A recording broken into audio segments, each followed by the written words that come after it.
Satu pidato yang salah dipahami mungkin hanya berlangsung beberapa menit, tetapi dampaknya bisa mengguncang pasar, mempengaruhi nilai uang, dan akhirnya terasa sampai ke dompet jutaan keluarga. Kalau Anda menyukai pembahasan tentang isu-isu yang hangat, isu sosial, ekonomi, finansial yang dikemas lewat cerita sederhana namun penuh makna seperti ini, jangan lupa subscribe, nyalakan lonceng notif, dan bagikan video kepada keluarga maupun teman. Karena di channel Titik Balik, setiap cerita yang kita pelajari insya Allah akan ada pelajaran yang sangat berharga untuk bisa mengambil keputusan yang lebih bijak. Pak Arif, guru ekonomi di sebuah SMA, masuk ke kelas sambil membawa koran dan sebuah spidol. Dia tidak langsung membuka buku pelajaran, melainkan menulis satu kalimat besar di papan tulis. Satu pidato bisa mengubah harga. Seluruh siswa saling berpandangan. Mereka mengira itu hanya kalimat motivasi biasa. Padahal hari itu Pak Arif ingin menjelaskan bagaimana kata-kata seorang pemimpin dapat mempengaruhi kondisi ekonomi. Ini dahsyat dan relate dengan apa yang terjadi akhir-akhir ini. Raka, salah satu siswa, akhirnya mengangkat tangan. Pak, masa cuma pidato?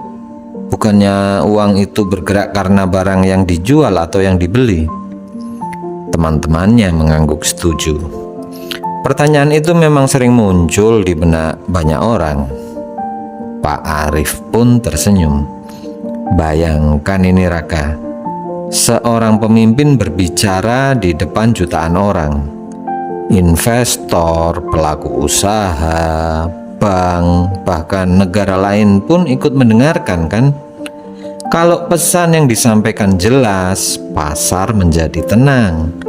Tapi kalau kalimatnya membingungkan atau mudah ditafsirkan berbeda, bahkan bisa ditafsirkan buruk, orang pasti mulai ragu.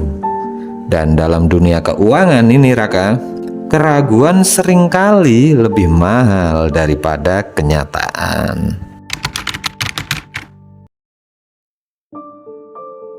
Pak Arif kemudian menjelaskan bahwa literasi bukan hanya kemampuan membaca tulisan, tetapi juga memahami data, memilih kata yang tepat, dan menyampaikan informasi secara utuh.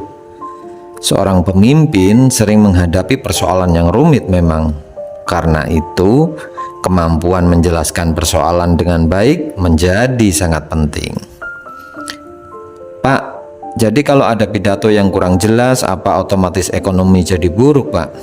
Tanya Nisa. Pak Arif menggeleng pelan.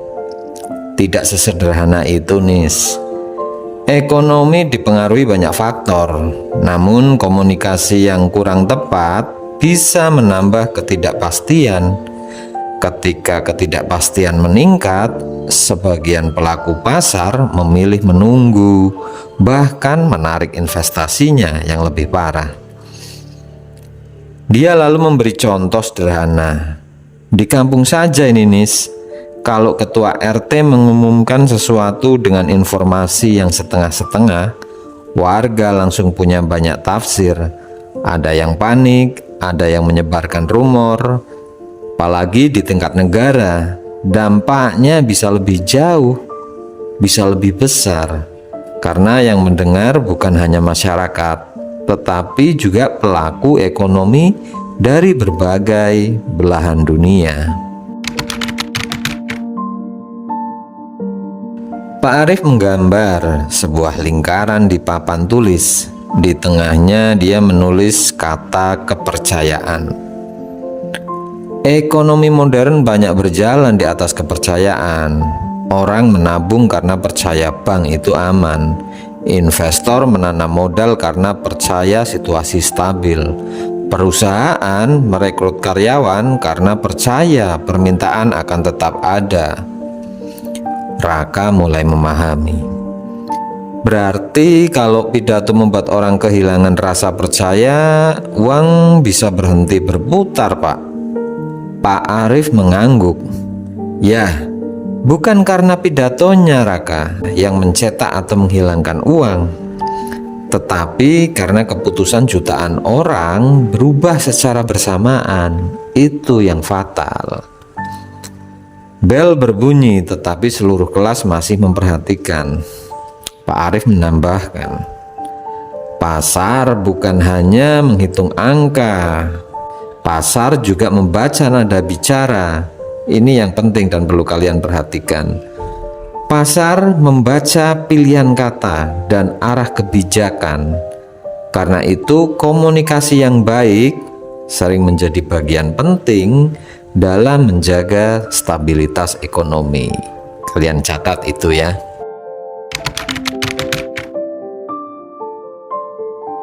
Seusai pelajaran, beberapa siswa masih berkumpul di depan kelas. Pak Arief bertanya, kalau nilai tukar berubah, siapa yang paling merasakan? Berbagai jawaban pun muncul. Ada yang menyebut perusahaan besar, ada yang menyebut bank. Pak Arief lalu menjawab, pada akhirnya ini anak-anak, masyarakat juga bisa merasakannya. Barang impor bisa menjadi lebih mahal, biaya produksi dapat meningkat, harga kebutuhan tertentu ikut berubah. Bahkan pelaku usaha kecil harus menyesuaikan harga jual. Tidak semua perubahan memang berasal dari pidato, tetapi komunikasi yang mempengaruhi kepercayaan pasar bisa menjadi salah satu bagian dari rangkaian peristiwa ekonomi tersebut. Nisa tersenyum kecil. Berarti belajar berbicara itu juga bagian dari belajar ekonomi dong, Pak? Pak Arief menjawab, benar. Kata-kata yang disusun dengan pengetahuan, data, dan tanggung jawab dapat membantu menciptakan rasa percaya. Dan rasa percaya adalah salah satu modal terbesar dalam dunia keuangan. Sebelum pulang, Pak Arief menutup pelajaran dengan sebuah pesan. Setiap pemimpin memiliki tantangan yang berbeda-beda. Tidak adil menilai hanya dari satu pidato saja. Namun kita bisa belajar bahwa semakin tinggi tanggung jawab seseorang, semakin besar pula pentingnya literasi, kemampuan memahami persoalan, dan menyampaikan pesan yang bisa diterima secara jelas dan gamblang.